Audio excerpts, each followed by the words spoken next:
Yeah. So We kind of got started and got more acquainted during our Rosie Kevin 2023. Oh yeah, yeah. So here we recorded Project 2023, All Rosie the Kemet, 15 songs. We banged that out. That I was supposed to get on the project Student of the Woo, but for some reason I just kept feeling it wasn't ready for that yet. So we 2024 we banged out 2 EPs, dedicated to the dedicated and the man, the myth, the legend. Bang those out. It was like in the middle of that, it was like, yo, we gotta drop a project together.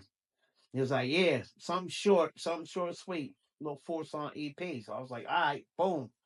When we ready, we ready. Matter of fact, during that time, or probably before that, he already sent me the first beat, the True Story, the song called True Story on the project. He sent me that a few years ago. Sat on it, never did nothing with it. Matter of fact, he told me he was supposed to give it to Camera for Dipset. He didn't use it. He gave it to me. wait, is I that what used it. happened? Yeah, that's exactly what happened. So I made the beat in 2021 or two. It was probably 21, and I remember I had it forever. I made everybody cut to it. Nobody really did much with it, and then it was supposed to go to Cam. And I sent it to him, sent it to a lot of people, and then he ended up glazing it. And I think that's when I knew something was so special about that beat, that if I had 10 people already cut to it, you might as well just put the nail in the coffin and get it out there, right? That was definitely one of the ones which y'all gonna hear on the project. And even going through the project, like, I wanted something that not everybody is doing, right? I wanted something that sounded old school, analog, booming, something that would be nostalgic for a lot of listeners. Something that if you were to buy this vinyl, you put it on the play and listen to it all the way through. I don't necessarily think that this was a project that I intended to be listened to on streaming, which you will be able to hear it, but it's something that you be able to blast in the car. You think, damn, that's what I remember, Mm-hmm.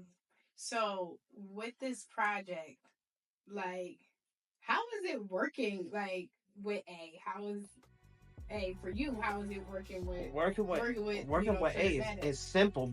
Working with A for me is simple because he's a professional for one. You know what I mean? He's a student of his craft. He's been doing it since a little kid, so he knows what he's doing. And I'm an artist where I require a lot.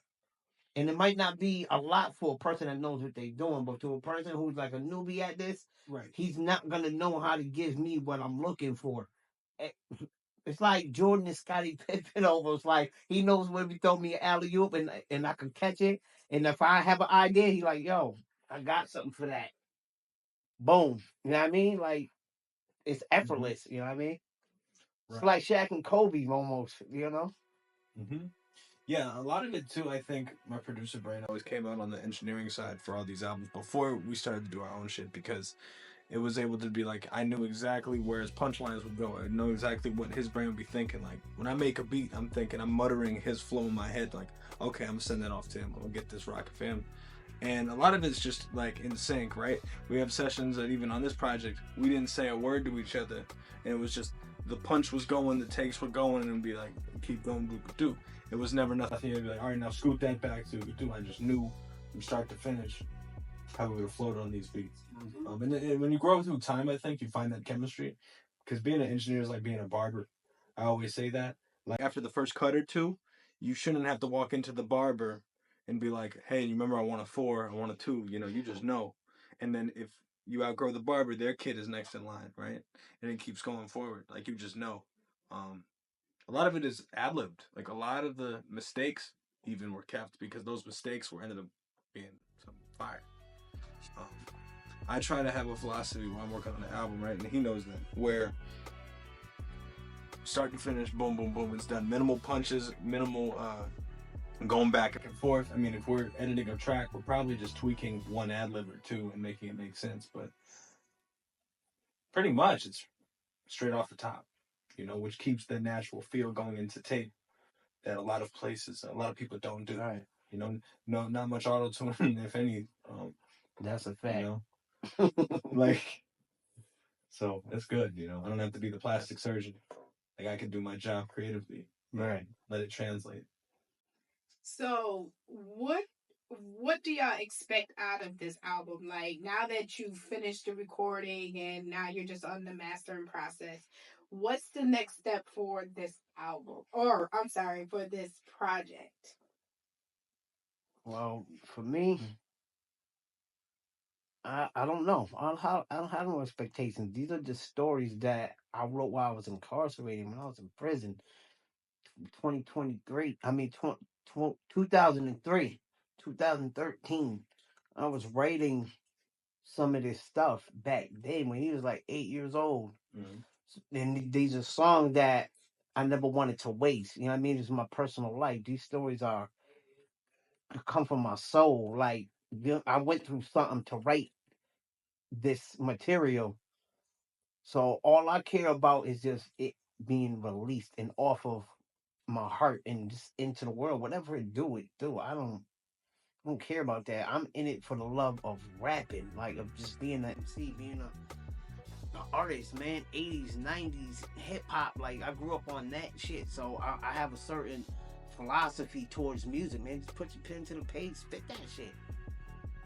All that other shit, I don't get too fucks about none of that shit. It's good. I like when I see people, when I see him get a new plaque, I get excited like it's my plaque. You know what I mean? That's for other people. As I'm the writer, I'm a producer, I'm a storyteller. So that's the part I really give a fuck about the most. You know what I mean? Yep. A dope beat with a dope rhyme, success to me. Mm-hmm. That's my philosophy. Right. And even like in the production side, like all these records are records that I'd play. You'd hear 5 seconds, and he would know if he liked it or not. So there was no I gotta think on it beats. It was all boom, boom, boom, you know, laser fast. Mm-hmm. So as a producer, you know that if you're sitting in a room and you're playing joints, whether it's the one or not, within 5 seconds. So I think the expectations I have for the project would just be to share the stories, right? And a lot of these too are all genuine, right? There's no... Yeah, there ain't there's not no cap, ain't no made up shit. Like, this ain't that. If that's what you're looking for, this ain't it. Right. And you're gonna hear all the cinematic elements of it, and all the movie clips, and all of the cutscenes that are basically baked into the tracks. Yeah, they baked into the tracks, man. Like, that's my Wu-Tang influence right there. Right. That's that RZA shit. That's that Havoc, Mobb Deep, Nas, Queensbridge cinematic shit that I grew up on, and that's what I wanted this shit to feel and sound like. Mm-hmm. When you press play, I wanted to, y'all remember that. Mm-hmm. Or if you're from a younger generation, I want you to be like, oh, what's that? That ain't what I'm used to hearing in the today time. Nah, this is that blast from the past, but with a new twist to it. Mm-hmm. You know what I mean? So you got the 90s and the now blended into one. And it's all surrounded by bars and storytelling, you know what I mean? I'm still here, so I want to tell the story. You know?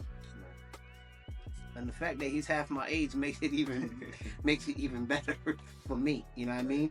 Because he didn't come from my era. But to be able to make something from my era for somebody like me, that speaks volumes in itself. That lets me know his musicality, his bag runs deeper than a lot of other people, and that's why I only go to him.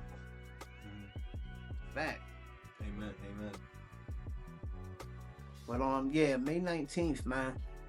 That's the date. Hopefully I don't have to push it back or nothing. But May 19th, man, y'all gonna hear my story. You know what I mean? It's a Springfield story, so it's really all about story. It's what happens out here. You know what I mean? We're just trying to add a little positivity to it, man. Yup, stay tuned, man. May 19th. Can't wait for y'all to hear it. Give me honest thoughts. Give me everything that y'all want to interpret this project for, man. Just let me know. You know what I mean? So we're banking on that day for y'all to hear this project.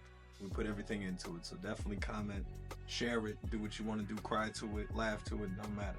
That's a fact, man. We trying to bring some new energy to Springfield, man, from where we from, man. We need new energy.